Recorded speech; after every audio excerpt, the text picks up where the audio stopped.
अपनी बात। लोकतंत्र। ये राशन नहीं ले रहे, ये सड़क पे नहीं चल रहे, तुम राशन नहीं ले रहे, तुम सड़क पे नहीं चल रहे, तुम बूस्टर डोज नहीं लगवा रहे, तुम बताओ कौन सी योजना का लाभ नहीं ले रहे।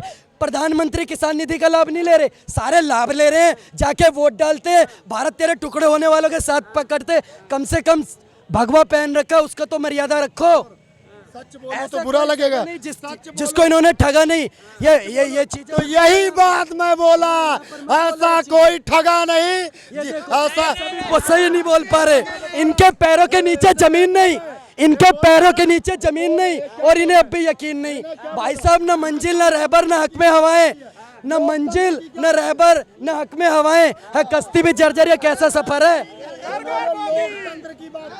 लोकतंत्र का सम्मान है। कहाँ गए थे लोकतंत्र? अरे लोकतंत्र में आप यहाँ खड़े होकर प्रधानमंत्री को गाली दे रहे हो, और कैसा लोकतंत्र? जब इमरजेंसी लगी थी, जब प्रधानमंत्री चोर है, प्रधानमंत्री चाय वाला। अरे इनके अंदर कुछ है, तेरा क्या ले लिया भाई प्रधानमंत्री ने? तेरे अंदर कुछ है जो मोदी जी ले लेंगे? क्यों नहीं? वोट दिया, वोट ले लिया तो वोट दिया, मोदी जी ने क्या लिया आपका? दिया तो अब इस बार नहीं देंगे, इस बार देंगे। कुछ है जो मोदी जी ले लेंगे? ये कमला पसंद खा। यहाँ जितने खड़े हैं सबके पास मोबाइल है, तो कहाँ महंगाई है? इसमें 250 रुपए का रिचार्ज कराना पड़ता है, तो कहाँ से आता है पैसा? ये सब बकवास है। मोदी जी बहुत बढ़िया आदमी हैं, मोदी जी ही 24 में आएंगे, हमारी शुभकामनाएं हैं। टैक्स भराया क्या? चांगोदड़ टैक्स भराया क्या? पहले सुनो, चांदगोदड़। अरे टैक्स भरा, क्यों नहीं? टैक्स भरा। कपड़ा लेता हूँ, इनकी फोटो लो, और ये भारत के मीडिया भाई साहब, पत्रकार महोदय, इनको पूरा कैच करो। इन्होंने जिसको 500 रुपए दिए, सर शराब की बदबू आ रही, पहले पीछे 500 रुपए इसको, जिन्होंने जिसको दिए, पहले पीछे होके शराब 500 रुपए इनसे जिसने लिए उसकी जांच कराओ। ये मोदी जी को चोर बोल रहे हैं। 500 रुपए किसको दी? गुंडे पाले हैं, गुंडा राज करते हैं, ठीक है। लोकतंत्र का सबसे ज्यादा हत्या करते हैं। साथ एक दारू फ्री पियोगे ना, उसके बाद यही होता है। हत्या की है। केजरीवाल की फ्री दारू का असर खुलेआम सड़कों पर देखने को मिल रहा है। सच्चाई बोलेंगे, बीजेपी पोषित गुंडे हैं, और इन गुंडों से डरने वाले। दारू पी के ऐसे कौन दारू पियो? आप दारू पियो, आप दारू पियो, चलोगे? क्या कहोगे? सुनो, मैं भारत के ना प्रधानमंत्री को बोलता हूँ, अगर उनकी जमीर जिंदा है अभी लाइव करो। अगर दारू निकल गया तो ठीक है, प्रधानमंत्री से मैं चैलेंज करता हूँ। प्रधानमंत्री 500 रुपए। ये कौन है जो प्रधानमंत्री को चैलेंज करेंगे? अभी सही से खैनी लगा कर। ये पेड वर्कर हैं, ये पेड वर्कर है जंतर मंतर वाले। घर घर मोदी, हर हर मोदी, घर घर मोदी, हर हर मोदी। 9 साल में मोदी जी ने जो कर दिया वो किसी ने नहीं किया। हमारी 70 साल की उम्र है, 60 साल से हमने कई प्रधानमंत्री देखे, मोदी जी जैसा आज तक नहीं हुआ। अगर मोदी जी को ये लोग इतना बुरा कहते हैं, तो बाहर के देश वाले राष्ट्रपति, प्रधानमंत्री उनके पांव क्यों छूते हैं? लेकिन ये बात विपक्ष क्यों नहीं देख पा रहा? विपक्ष अंधा है, विपक्ष को अपनी दाल रोटी दिखाई दे रही है।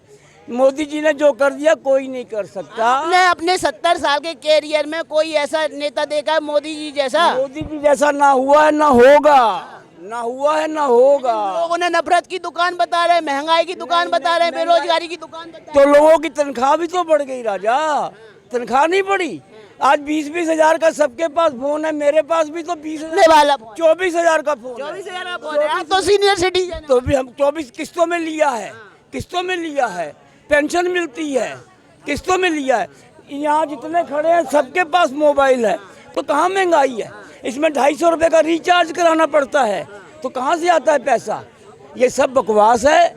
मोदी जी बहुत बढ़िया आदमी हैं, मोदी जी ही 24 में आएंगे, हमारी शुभकामनाएं हैं। राहुल गांधी बोल रहे हैं मोदी जी लोकतंत्र के हत्यारे हैं, दलितों की आवाज कुचलने वाले हैं, मुस्लिमों को दबा रहे हैं। नहीं, कोई नहीं दब रहा। जितनी आज़ादी मुस्लिमों को हिंदुस्तान में है उतनी कहीं नहीं।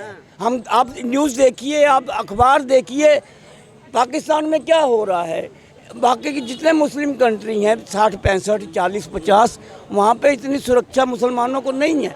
माफ़ करना, हमको इस बात में बोलने में कोई हिचक नहीं है। यहाँ भाई भाई की तरह रहते हैं, कोई किसी से कुछ नहीं करता, इकट्ठे बैठ के खाते, इकट्ठे बैठ के रहते हैं, इकट्ठा बिजनेस करते हैं।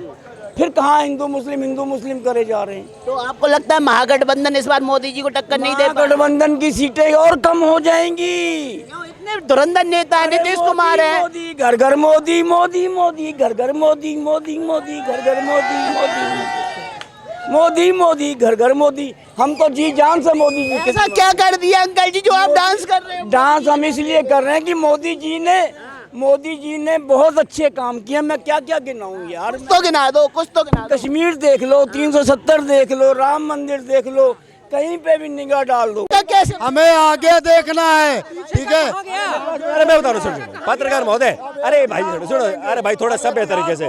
पत्रकार महोदय, मैं आपसे निवेदन करता हूँ सभ्य तरीके से, सिविलाइज्ड मैनर में। भाई देख, भाई कह रहे हो हमने मोदी क्यों चुनो तो भाई देख, हम राष्ट्रवाद के लिए बात करते हैं। मेरी पहले भी बहुत वीडियो है भाई, मैं सिर्फ राष्ट्रवाद पे बोलता हूँ, ना तो मेरे को बीजेपी से कोई मतलब है, ना मेरे को कांग्रेस से कोई मतलब है। मैं हमेशा राष्ट्रवाद की बात करता हूँ।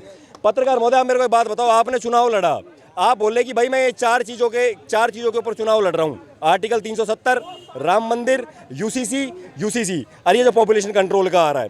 अब आप मेरे को एक बात बताओ, 370 हटा, आपका ये राम मंदिर का अब हो जाएगा प्राण प्रतिष्ठा। 5 महीने रह रहे हैं, प्राण प्रतिष्ठा हो जाएगी, ठीक है। राम अयोध्या की नहीं होगी। आपका पॉपुलेशन कंट्रोल यूसीसी से रिलेटेड है, यूनिफॉर्म सिविल कोड की बात हो रही है। अब ये इसे कानून भी बन जाएगा भाई, तो चारों काम हो तो गए। और कौन सा कानून और कौन सा काम चाहिए? अब भाई रही बात जनसंख्या, अब रही बात भाई की, अब भाई अब पत्रकार महोदय, आप मेरे से एक बात बताओ, अब रही बात दंगों की, आप मेरे से नहीं बताओ, पहले कभी यहाँ ये जो कपड़ा मार्केट है यहाँ पे क्या नाम है उसका, जब बम फटा था, अरे सरोजनी नगर में बम फट रहा है, कभी बेंगलोर में बम फट रहा है, कभी केरल में बम फट रहा है ना। ये 2014 से बम फटने क्यों बंद हो गए? 2014 से बम फटने क्यों बंद हो गए? क्या कारण? कुछ तो कारण होगा। दूसरी बात, नॉर्थ ईस्ट की हालत आज खराब नहीं हुई है। नॉर्थ ईस्ट की हालत फ्रॉम द वेरी बिगिनिंग, जब भारत स्वतंत्र हुआ ना, जब भारत को इंडिपेंडेंस मिली, तभी से नॉर्थ ईस्ट की हालत खराब है, और फिर भी बहुत पहले से इम्प्रूव की है। सर को कुछ पता ही नहीं है। मैं जिस कंपनी में पहले जॉब करता था, वहाँ पे स्टोर्स ओपन करने बहुत बड़ा चैलेंज था वहाँ पर।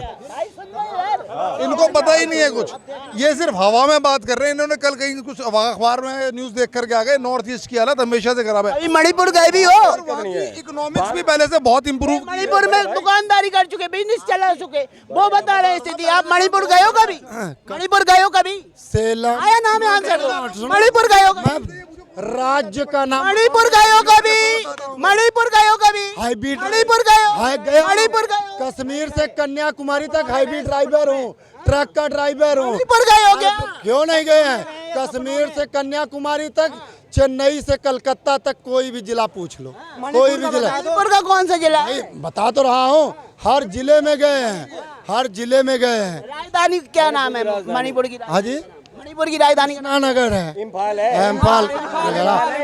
हमारा वहाँ ट्रांसपोर्ट है, आपकी चीजें बहुत कमजोर है। आप केवल मोदी विरोध करने के लिए आ गए हो। ये देखो पत्रकार महोदय, देखो गरीबी सन 1947 के अंदर जब बाबा साहब अंबेडकर ने इस बात को बोल दिया कि यूसीसी बहुत ज़रूरी है और ये देश हित में है, तो ये इम्प्लीमेंट क्यों नहीं हुआ? सवाल ये उठता है कि आपने 75 साल से आपने नहीं आप कहते हो कि आप कहते हो कि हम मुसलमानों के सगे हैं, हम तो इन्हें करते हैं। भाई जब कोई बात आती है, जब उनके पारिवारिक व्यवस्था को सुधारने की बात आती है, तो तुमने पॉपुलेशन कंट्रोल बिल क्यों नहीं लगाया भाई?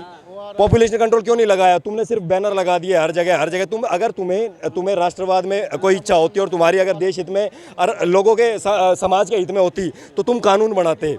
पत्रकार महोदय, ना तो इन्होंने कानून बनाया। आज गरीबी क्यों है, आप मेरे को बताओ, गरीबी क्यों? कारण क्या है गरीबी का सबसे बड़ा कारण ये होता है कि रोजगार, आपकी एजुकेशन जो है वो रोजगार परस्त है। अब अगर आपने एजुकेशन ले ली 25-30 साल और आपको रोजगार नहीं मिलता, तो आप यूजलेस हो, आप कर ही नहीं सकते कुछ। आपने स्किल बेस्ड एजुकेशन क्यों नहीं चलाई? अब एजुकेशन आ रही है ना स्किल बेस्ड। आपने डिफेंस के लिए काम करे, आपने खूब डिफेंस के लिए आपने काम करे, आपने बाहर से इंपोर्ट कर लिया सब कुछ। रशिया के, पत्रकार महोदय मैं आपको एक जानकारी के लिए बताता हूँ, रशिया के जो आउटडेटेड एयरक्राफ्ट्स है ना, जो रशिया ने रिजेक्ट कर दिए, वो 2011 में कांग्रेस की सरकार ने खरीदे हैं भारत के अंदर भाई साहब। भाई बोल रहा है गोल्ड मेडलिस्ट पहलवानों को मोदी सरकार ने खून के आंसू रुला दिए। ना पत्रकार महोदय, देखो वो इन्वेस्टिगेशन का विषय है, वो बड़ा गंभीर मुद्दा है, उसके बारे में मैं भी कोई टिप्पणी नहीं करना चाहूंगा। देखो वो इन्वेस्टिगेशन का मुद्दा है, जो भी विक्टिम है और जो भी एक्यूज है, अगर वो कानून की उससे पाया जाता है तो भाई उसको जो कानून सजा दे हम उसके साथ हैं भाई। ठीक है, पहलवान भी हमारे देश के हैं, वो भी हमारे देश का है भाई। मैं नहीं चाहता कि राजनेताओं की तरह मैं भी अपने जाट भाइयों और राजपूत समुदाय में, क्योंकि ये दो समुदायों को भिड़वाने की एक साजिश है जहाँ तक मुझे लगता है। क्यों मैं मेरे परिवार का अहम हिस्सा है, राजपूत हो, जाट हो, गुजर हो, ब्राह्मण हो, ये मेरे परिवार के हिस्से हैं। मैं कोई ऐसी टिप्पणी नहीं करना चाहता जिनसे हमारा भाईचारा खराब हो भाई साहब।